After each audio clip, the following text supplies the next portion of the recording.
வணக்கம் வணக்கம் வணக்கம். ரொம்ப நாளுக்கு அப்புறம் ஒரு பதிவு ரொம்ப சந்தோஷத்தோடு போடுறேன். ரொம்ப யூஸ்ஃபுல்லான பதிவும் கூட. இன்றைக்கி ஒரு ஃபங்க்ஷனுக்காக நான் கொஞ்சம் வெளியில் போயிருந்தேன். அப்போது ஒரு 3 மாதமா இந்த செடியை நான் தேடிட்டுருக்கேன். அது கடவுளாக கண்ணில் காமிச்ச மாதிரி இந்த இடத்துல இதை காமிச்சு நான் தேடினது கொஞ்சம் தான். பட் அவ்வளோ செடி அந்த இடத்துல அவ்வளோ அழகாக இருந்துச்சு. இதுக்கு பேர் வந்து பார்த்திங்கன்னா சீம அகத்தி. அகத்தி செடி எப்படி இருக்குமோ அந்த மாதிரியே இருக்கும். இதோட இலைகள் மட்டும் பெரிய சைஸில் இருக்கும். அதனால் இதை வந்து சீம அகத்தி அப்படின்னு சொல்லுவாங்க. இந்த செடி எதுக்கு யூஸ் ஆகுது அப்படின்னு பார்த்திங்கன்னா, எல்லா ஸ்கின் அலர்ஜிக்குமே சொரியாசிஸ்லேருந்து நமக்கு வந்து இந்த படர் தாமரை, சொறி, சிரங்கு இப்படிலாம் சொல்கிறாங்களா, நிறைய வெரைட்டி ஆஃப் ஸ்கின் அலர்ஜிக்கு வந்து இந்த இலை வந்து ஒரு பெரிய அருமருந்து. இதை வந்து இப்போ நம்ம எதுக்காக இதை கொண்டு வந்திருக்கோம் அப்படின்னா, மைல் நேச்சுரல்ஸில் வந்து இப்போ நம்ம வந்து சோப்ஸ் எல்லாமே பண்ண ஆரம்பிச்சிருக்கோம்.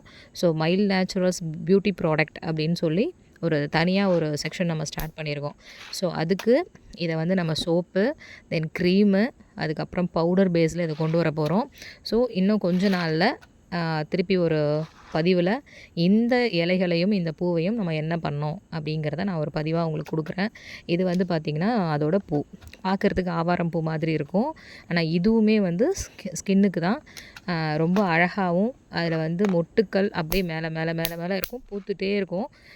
ஸோ இது எல்லாமே வந்து நம்ம என்ன மாதிரி ப்ராடக்டாக கொண்டு வர போகிறோம் அப்படிங்கிறத அடுத்த பதிவுகளை சொல்கிறேன். இதுக்கப்புறம் தொடர்ச்சியாக பதிவுகள் வரும். Thank you so much. இதை எல்லோரும் நீங்கள் யூஸ் பண்ணி பார்த்துட்டு எனக்கு ஃபீட்பேக் கொடுக்கணும். தேங்க்